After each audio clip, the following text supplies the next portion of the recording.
Welcome back to the Steady Trade Podcast, everyone. Got the whole team back together today. We got Kim, Steven, and me as well, and have a guest that we wanted on for quite some time. I met Jane, actually we were bantering earlier. I think it was 3 or 4 years ago, roughly. Met her at one of Timothy Sykes' conferences when she had first broke out, as I believe, maybe my timeline's right, but she kind of really broke out into profitability. And the funny thing was, I got a selfie with her, but it's a 3-day conference. I never had an opportunity to actually have a conversation with her because everyone wanted to talk to Jane, especially, there aren't many female day traders out there. Well, at least I'm sure there are, but not many that are out there on social media that you can actually find. And I mean, again, it was a 3-day conference. I never had a chance to actually even have a conversation with her. And, she's continuing to trade, now 3-4 years on, and, has a book out there. And, as we brought Kim on the podcast, one of the biggest reasons, I wanted to bring Kim on is she talks about, a lot of the, not only just the emotional side of things, but just also kind of like this different viewpoint versus the stereotypical, bearded, meathead alpha male that, might resemble someone that hosts this podcast, and I think it would be an exciting thing to just kind of get a different point of view. So would like to welcome Jane Galena, also known as Airplane Jane out there, and welcome, Jane. Welcome to the podcast. Thank you, Tim. It's great to connect with you. Yeah, it's been about 4 years. It was 4 years ago that I was pregnant down in Orlando, and Zika was going on at the time, so I couldn't go outside for the cocktail hour. So I was hanging out by the bathroom. Okay. Okay. And that explains it. Okay. I had forgotten about that. Yeah. Wow. That's amazing. So, yeah, I mean, again, if you're forgot about Zika. Yeah. If you're just not, we won't spend too much time on this, but, if you haven't followed, pandemics, which I'm sure most people do now, but, Zika was a scary one, especially if you were pregnant, because it was, affecting, in vitro children at the point. Yeah. So wow. Okay. Well, that explains why. I thought maybe you were ducking me. I didn't know. Nothing personal, I promise. How did you come up with Airplane Jane? How'd you get that name, Jane? Well, Kim, I have been in aviation since 1996. I started working at my godfather's airline, Maryland Air, back in Easton, Maryland. And I was working there, and when I was working behind the desk, I got bored and I picked up a little private pilot study manual and started studying and got my license 3 months later in September of 1996. So I'm actually a pilot. I'm not current, but I have had my private pilot's license since 1996. Wow, that is a great name then for you, Airplane Jane. I love that. And did you like to fly? Do you find there's similarities between flying and trading? Oh, definitely. There are a lot of similarities, especially with instrument training. I'm an instrument trained pilot. So you have your scan. So you get used to seeing a certain scan, and it comes in very handy with trading. You're able to watch multiple charts very easily. If you go to a website for certain content or information, immediately you know right where to look, and your brain is just trained to look there. Much like when people first learn how to use a broker's platform or a charting platform, it takes that time to get to know it. But then once you have it down, it becomes second nature and you just go right to it. So it's the same sort of thing. Once you learn it, it's much easier. Wow. Yeah, and it's funny how that's an interesting analogy, because it's like you just fall in love with a platform. I know a lot of people that even as platforms don't update and stuff, they're still using them because, again, you're used to reading your instruments, and that's your instruments, that you like to see, and then you look at charting different color, different style, and it just doesn't jive with what you're looking for. Wow. Definitely. And also, I continued into aviation. And worked in the Philadelphia at US Airways as a customer service agent. So I continued in that aviation field, and I held that job as I immigrated to Canada after meeting my husband. And it was my second layoff in life that actually brought me back to trading. My first layoff took me out of the trading world. It was back in 2000. It was the .com bubble. and everything. I was working in the Solomon Smith Barney office and saw the WorldCom options that people had, and they'd margined out against them and they hadn't paid it back. And I thought, you know what? Sayonara. I do not want to work with other people's money. So I'm going to take this voluntary layoff and I'm going to culinary school in Europe. Wow. Okay, so we've gone from pilot to customer service to working in a brokerage house to now a culinary chef. So I mean, it's like talk about a polymath for sure. So Wow, Jane. now what first brought you to Solomon? So what first brought you to finance from, you know? Well, originally I was an international business degree major, and I grew up in Washington, D.C., but I went to school in Memphis. So very small town compared to D.C. That was my comfort zone, that bigger, you know, energy of a bigger bustling city. And so I thought, you know what? First job out of college was in the bank. And I thought, you know what? I love the finance world, but I don't want to be in Memphis. So I picked up and I moved to Atlanta. I'm a go-getter. I set my mind to something and I go ahead and I do it. And so then I went to Atlanta, and who was hiring at the time? Brokerage firms with pretty good salaries. And so I thought, I've got the experience, I've got customer service. Hey, this is great. I'm going to go ahead and do this. And I got my Series 7, and I was a registered assistant to 4 different brokers. Oh, wow. Okay. Wow. Yeah. Wow. And then everything happened, like I said, with the dot-com bubble. And I thought I had the opportunity to partner with a broker of 25 years and take over his book, or culinary school in Europe. Culinary school in Europe. That would win for me too. So what? Tell us. You're doing culinary school in Europe. Are you considering maybe becoming a chef, or is that going to be your path? What happens when you realize finance was still calling you?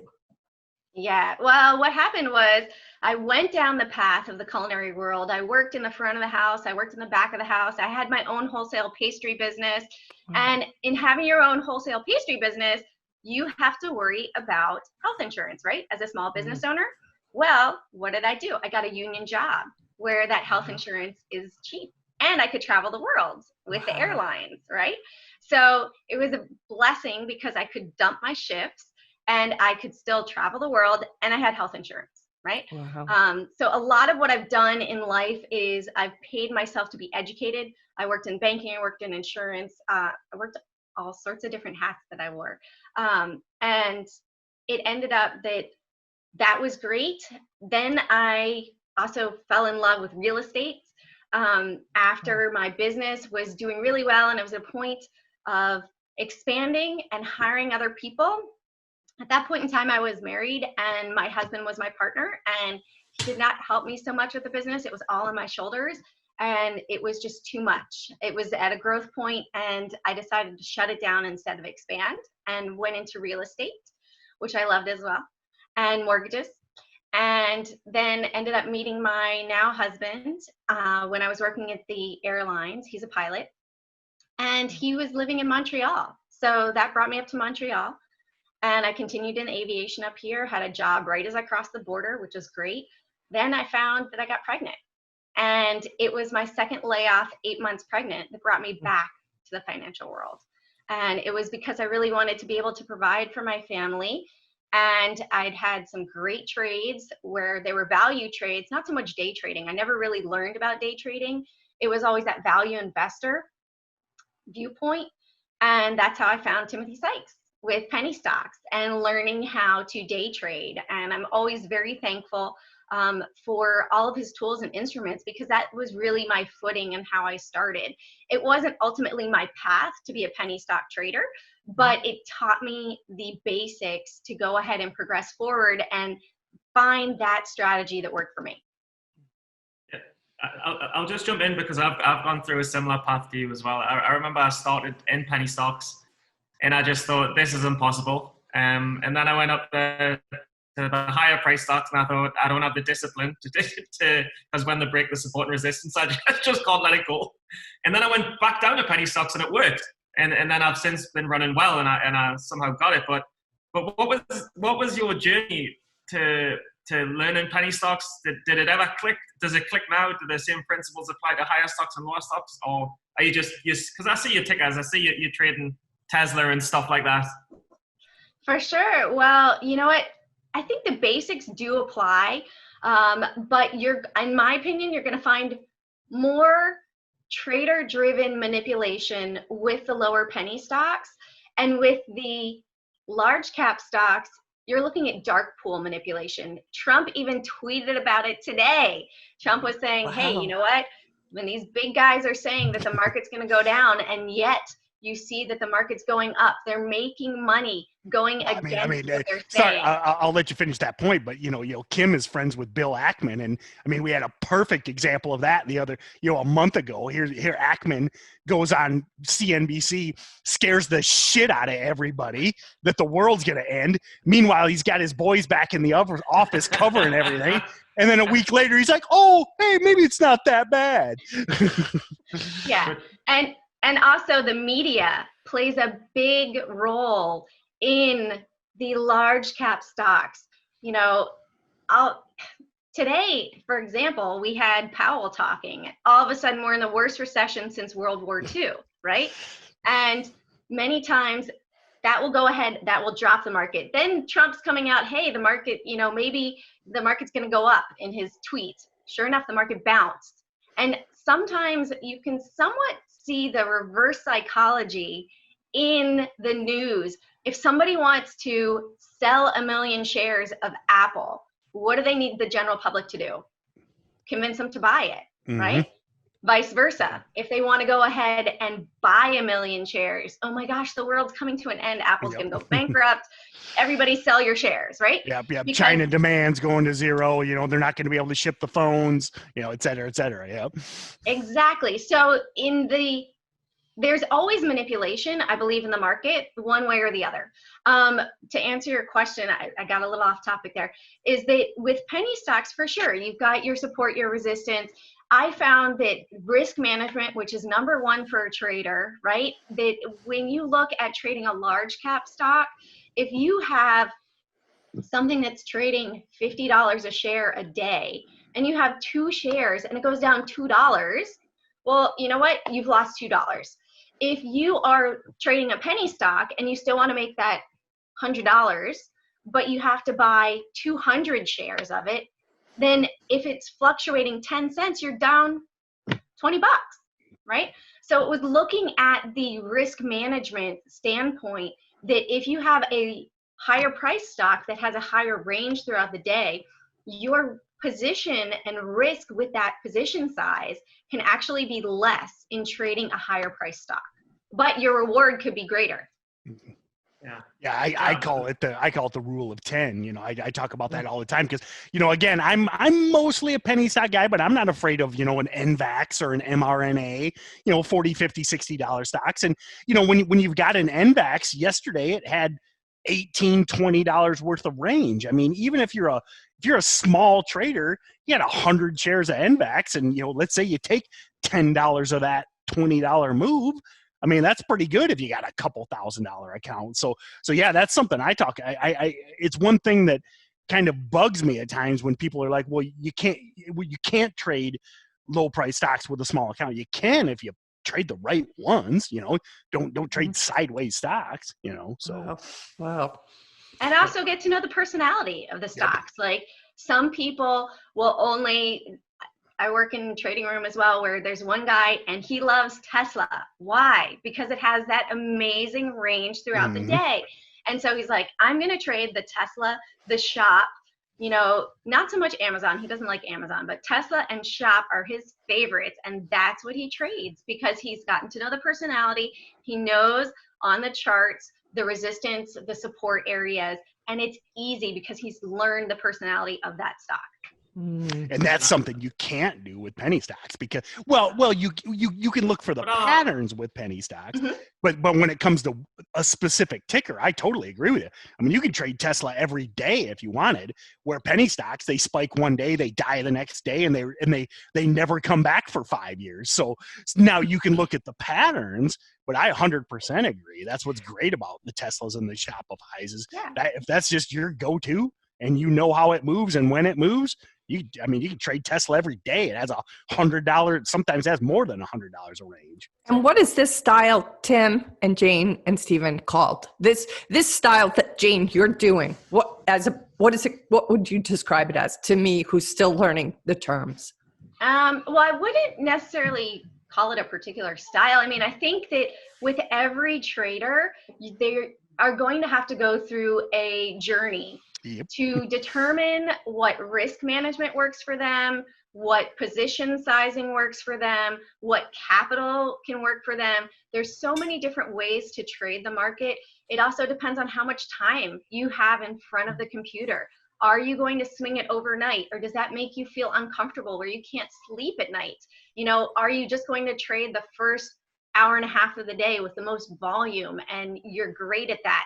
You know, it's going with your strengths as far as what are you good at? Paper trading. I'm a huge advocate of paper trading right off the bat, because if people can't prove it on paper first, they're going to just lose money, right? So yes, there's the psychological aspect of going from paper money to real money, but it can really help you determine your strategy that's going to work for you. And you can say, okay, great. Well, you know what? I love trading options on large cap stocks and taking 100% ROI and being done for the day. You can do that. Or it could be that you want to trade penny stocks on the way up, low floats, short squeezes, you know, where tracking the short volume. You have to figure it out for yourself, I think. Okay. I just want to ask something, because I know it's a question that all of the audience are going to want to ask. So with penny stocks, for me, it's super simple. It's like baking bread by this point. Not that I'm good at baking bread, but you have a stock 3 big green days up, then it gaps down, the volume's faded. Like, it's a bad company fundamentally anyway. Everyone knows it's going down. It's as good as done. For your strategy, I can build a case. Tim always builds cases. I mean, I can build maybe 2 levels to it. I'd love you to elaborate on 3 or 4 levels. I can guess it's obviously support and resistance at high volume levels. I can guess if you're going long, you're looking for stocks that can run multiple days. If you're looking for shorts, you're looking for a key support level to break down. But can you add extra levels so we can learn the big stocks and how to trade them? Yeah, for sure. Well, one of the key edges that I use is when I went back to my book, right? I wrote my book. It's all about female day traders. And in the book, I interviewed Stephanie Kammerman, who is known as the Stock Whisperer. And now I work with her in one of the training rooms there called the Training Pit. And we trade around the dark pool. So we definitely have an edge. Like we were talking about that manipulation earlier. We see those prints come in. We saw the massive 9 million prints on Wells Fargo. When it went below a resistance or a support level, hey, you know you have 9 million shares above you. You've got billions of dollars that are moving it. They're not necessarily looking for a 20, 50 cent move. They're looking for the big move that happened back in February all the way down to March. We saw that happen. Right now, amazing day, loving today. Yesterday in the room, 10 o'clock in the morning, I said, hey guys, put on your seatbelts. The market's going down. Why?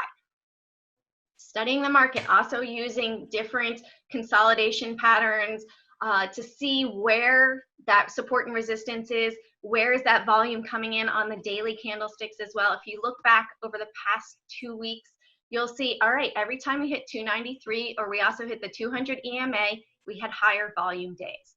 What does that tell you? There's more volume getting in at the top. Where are they likely going to take it, right? And then we start to see these dark pool prints coming in. Hey, on Friday, we had dark pool prints coming in at 292.62, right? Then, actually it was Monday they came in there, sorry. Then yesterday, what was our resistance for the day? Pretty much 292.67. It was confirmation that when you have millions of prints on the SPY, you start to see prints coming in on the majors like Microsoft and Apple, and they all happen to be at the top and we're going below them, and these are real-time prints that are coming in. potentially millions of shares, it makes it easier to go ahead and say, all right, these big guys are above us. What does that mean? What do you think that means? I mean, to be honest, you said that very eloquently. I'm going to be the first to admit that some of it went over my head, but I'm going to trust. I'm going to trust, because with penny stocks, I mean, I know with penny stocks as well, I can explain a lot of things to people who don't have as many years in the game, and it just goes over their head. And you're like, well, it's so simple. For you, Jane, is it for you, once you've got your head around it and once you've been doing it a couple of years, is it like literally autopilot? Yeah, for sure. And that's the way that trading really should be. It should be emotionless. Yep. You are trading against computers for the most part, right? As a retail trader, we're trading against computers. Do computers have emotions? No, they don't. So we need to go ahead and say, all right, I've got to look at the chart. Tune out the news. I don't watch the news. Yes, I saw the tweet this morning because I happened to be in the room and we have news that comes across, but that was just ironic that as soon as he puts it out, then the market's also bouncing. You know, I think there's timing and signals that he sends, but that's my personal opinion. And when you start to see these prints and you have confidence, you know, you're talking about millions of dollars, billions of dollars, and it goes below that, they were likely selling. Right. And when they're likely selling, you can probably see a large $5, $10, $20 move sometimes. We're at a point where Powell came out again and said, hey, this is the biggest recession since World War II. That was coincidentally timed after we saw massive prints coming out yesterday. Now, right? I know the first question the listeners are going to ask. So, you know, explain what you're looking at. What tools are you, when you mention these, you know, dark pool prints, these big prints, what are you using? How are you seeing these? Because I'm sure that's going to be number one question from that. Yeah, for sure. Well, there are lots of block print scanners, right? So you can go ahead and set up these block print scanners to scan over 1 million shares.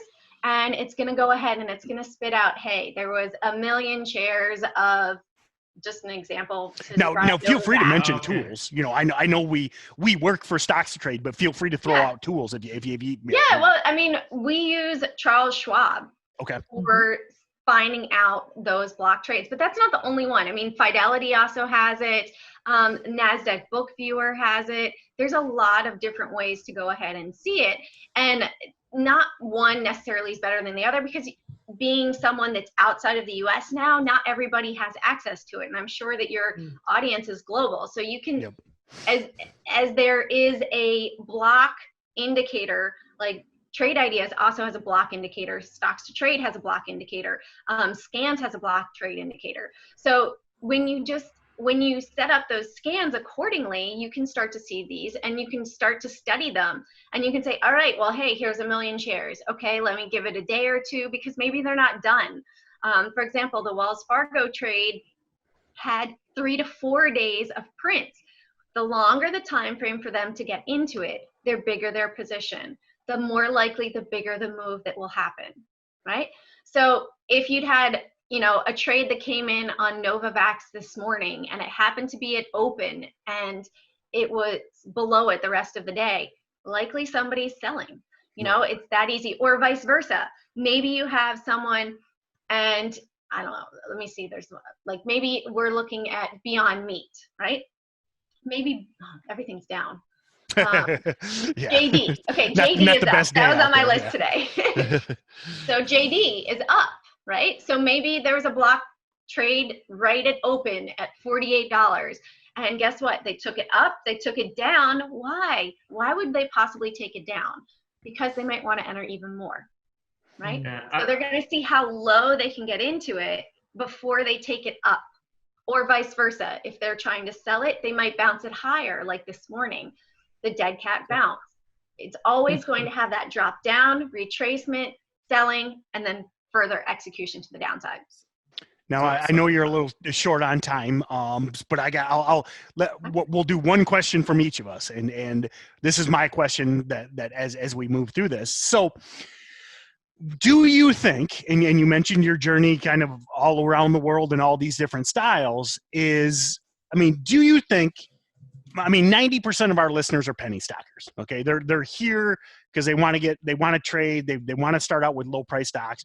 Do you think that's the best way to get started? I mean, it's kind of, I know you started way before, but you kind of then segued back in to the penny stock world, and then from there, do you think it's best to get started in penny stocks? I think in learning day trading, penny stocks can be super enticing for that lower priced account to begin with. But bottom line, I think people need to learn and paper trade first. See if that's going to work for you. If it's not going to work for you, that doesn't mean quit on trading. It just means find the strategy that's going to work best for you.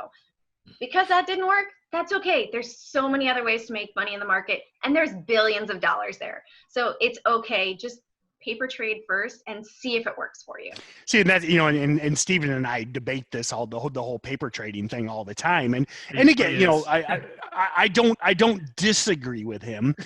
One of the biggest things I struggle with when people are new is like, I just don't want you blowing up on some strategy that doesn't work for you, and then you're gone, and then you give up, and maybe you are a penny stock guy, maybe you aren't a penny stock guy, maybe you are a large cap girl, and or options, there's, or cryptos or Forex or whatever it is.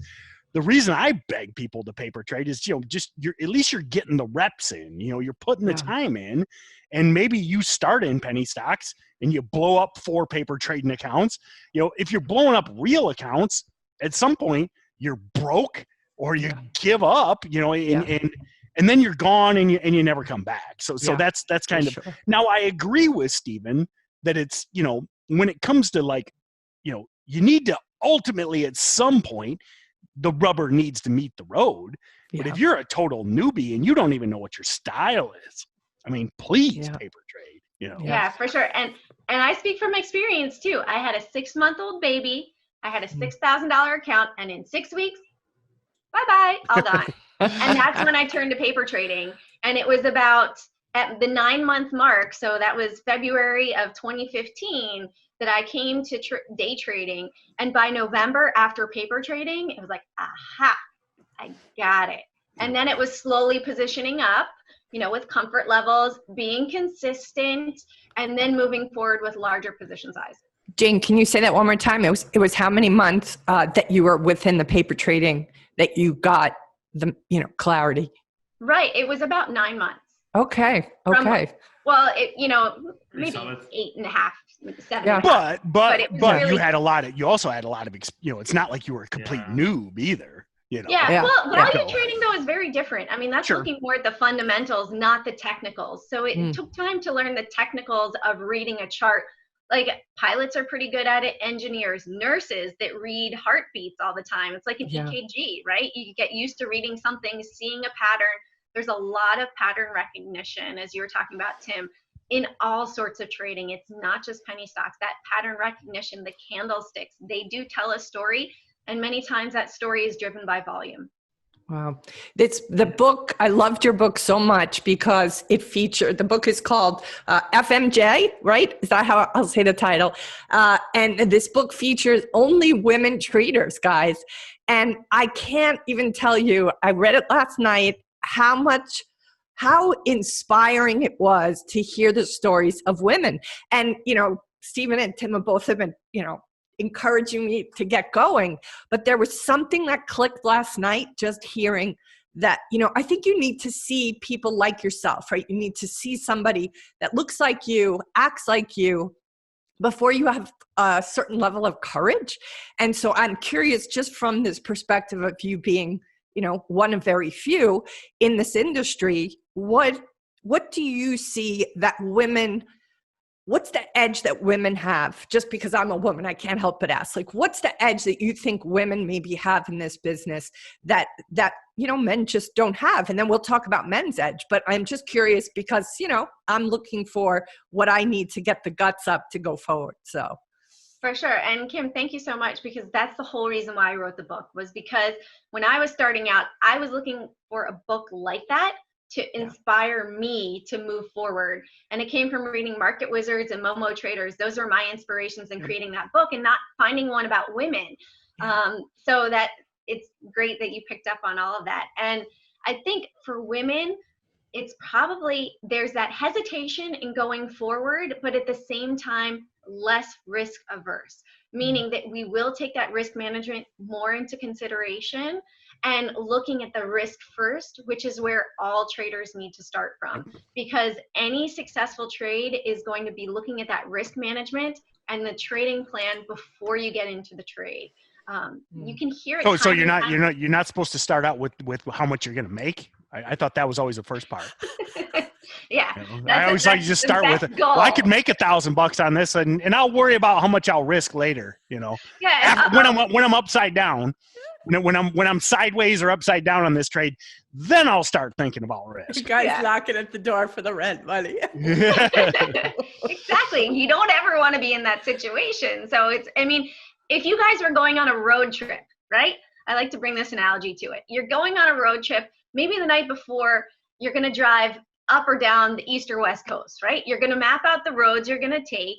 You're probably going to map out your rest area, stops, everything like that. And if you were to do that with your trade, you have your entry, right? But hey, maybe you took the wrong exit. You start going the wrong direction. Well, how long are you going to go on the wrong direction on that road trip before you go, wait a second, I need to go on the right direction? Don't necessarily be stubborn. You don't want to end up in Maine when you're trying to go to Florida, right? That's not good. Maybe you're starting in New York. Like, that's not the best thing. Now you forgot the first thing Steven does on a road trip is to make sure he's got a case of beer in the trunk. You need to have your nutrients, your and fuel. ice down so that he can grab your fuel at your desk. That's important too. Fuel and water. You're not going to have men though identifying for a road trip the rest stops. That is totally the women's who are going to be doing that. The women are going to know where the rest stops are. The guys are going to be like, "Do we need rest stops?" But that is definitely, women have a tendency to be, we do have a tendency to plan a lot. And I think maybe it's just going to come in really handy in this particular. Yeah, planning is a lot of trading. You need to have that plan before you get into the trade. Know your risk management. How far are you going to let it go before you get out? Mm-hmm. Mm-hmm. Yeah, longtime listeners will know that. If you're not watching on YouTube, if you are, you knew I was going to do the thumbs up, because that's, like 135 episodes of this podcast have been me yelling at people to have a plan, so. And yelling at me to have a plan. Yeah. So. Steven will probably, Steven's used the podcast like 6 times to get dates. Are any of the women in your book single? He might actually read it then. So Tim, I have a question for you. Okay. As probably one of your few female guests, is there anything different that you see of my description of trading? Or Kim? Or Steven? It's more analytical, I think, since you asked me, I'll answer first. But in my opinion, no, I don't see anything different, because in my opinion, at the end of the day, if you're consistently profitable, it's all the same stuff. It's thinking about risk management. It's having a plan. It's finding your system. And to me, it's almost like, sex agnostic to me at the end of the day, because it's all the same stuff, and that might not be the answer you want to hear, but to me, it's like, it's all the same stuff. And that's why we feature so many different traders, is I just try and tell people, it's like, hey, this isn't some secret magical sauce. It's just the same stuff. Stick into your stops, stick into your system, recognizing what does and doesn't work, and then just doing that over and over again. Like your example of your guy that all he does is trade Tesla. He found out that works. What I see so many people fail is they find something that works. Then they see some guy that shorts low floats or does options, and they're like, oh, I want to do that. And it's all this like the dog and the squirrel thing. So to me, it's all the same stuff, but that's why I think it works for you. Yeah. Steven, I agree. It's the trader versus the market. The market doesn't care if you're male or female. Money's all the same, and it's how the market flows. Yeah, I think the market doesn't see gender. I think it sees weakness, and it sees greed. Ooh, I like that. That's good. Yeah, Steven dropping knowledge. I'm gonna steal bombs, dropping bombs. No, I like that. Market doesn't see gender; it sees weakness. Ooh. Good one. No, but I think I would go 100% with Tim. I think we've interviewed so many guests, and everyone has a niche. Everyone has an edge. Every edge has a 3 or 4, 5-step process of the different variables that you go through, and they all need to align, and then you take the trade. And everyone explains it like it's autopilot. But when you hear it, it's kind of something new, and it's some weird system. But then I kind of, after hearing it a few times, I get it. You're looking at the block buys to see what the bigger companies are doing, and then you're piggybacking those moves once you get the direction. I mean, it's as simple as that, right? Yeah. Exactly. Why go against the billions, right? Yep. Why go against the billion? There's the second quote of this podcast. But the only other thing I wanted to say is, the only question I had for you is, it's very easy for us all who've made money in the market now. It's very easy for us to say, oh, this is easy, that's easy, the other thing's easy, but it's quite a hard fact to check that 95% of traders lose, and the vast majority lose. What would you say to someone new who's getting into it? Do you think, how many hours do they need to study? How much dedication? Do they need a specific personality? Can they make it? Should they have blind faith to make it when so many lose? I know it's a lot of questions, but I just want to throw them at you. Yeah, no, for sure. I mean, honestly, if somebody doesn't have discipline in their life, if they're not super disciplined, trading is probably not the best profession for them. You have to be realistic. In trading, you will face your biggest demons, your biggest fears, and you will find that it comes out with your trades. And you have the ability to improve and make that better. If you journal your trades, you have the data, you see where you went wrong, and you can improve it. If you don't even have the discipline to go ahead and say, hey, these are my trades, and look and reflect back at what you did wrong, there's nobody that's going to be able to help you, because you have to want to learn it and you have to want to get better.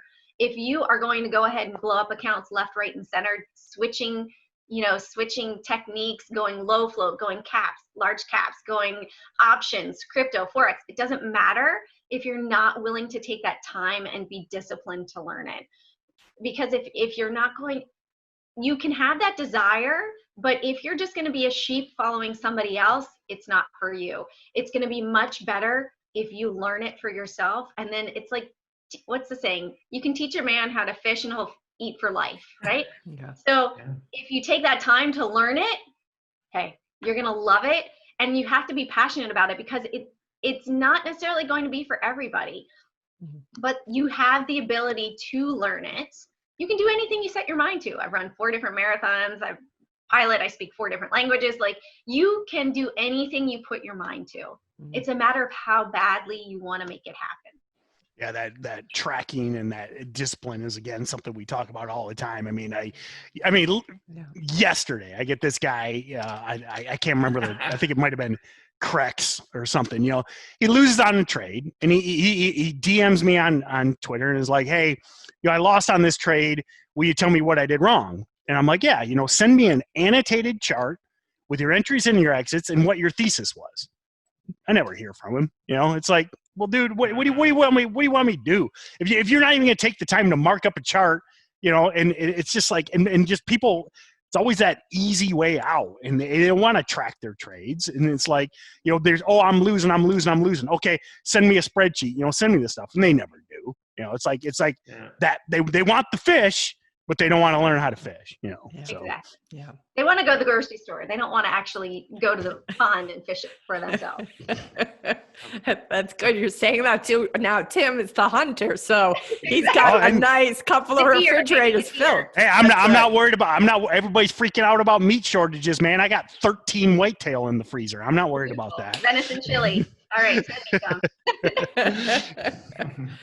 Thank you, Jane. This was really an amazing conversation, and I'm just sensitive now to, women, and maybe just finding more women traders to just be inspired by. And I think, were there women out there who encouraged you as you came into it? Were there certain mentors that definitely helped you?